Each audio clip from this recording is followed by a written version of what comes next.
Welcome to day one of the MLB GM's meetings in beautiful Scottsdale, Arizona. Barry Davis along with Shi Davidi. Shi, you had the news last night that the Blue Jays are going forward as far as trying to work out a deal with Edwin Encarnacion.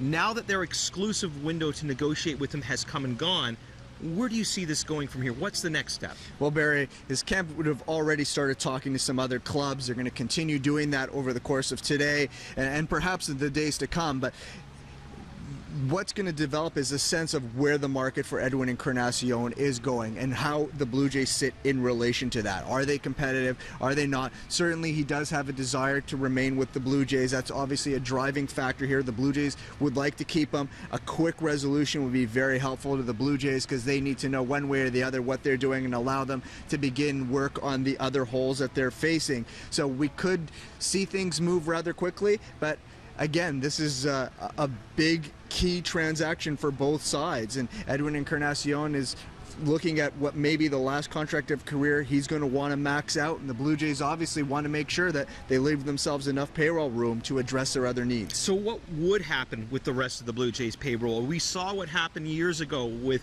Vernon Wells and how that really handcuffed the Toronto Blue Jays. If they do find a way to work out a deal with Edwin, we know it's not going to be cheap. Where does that leave the Jays payroll? Well, logically, Barry, the Blue Jays wouldn't be making a play for Edwin Encarnacion if they didn't have the payroll wiggle room to accommodate the contract that he would get. And logically, you would think, based on where the market is, it would start in the, or at least be in the range of $20 million a year. So the Blue Jays so far have $106 million in guarantees to 9 players. Once you factor in some of their arbitration players, they're up at about $112, $113 million.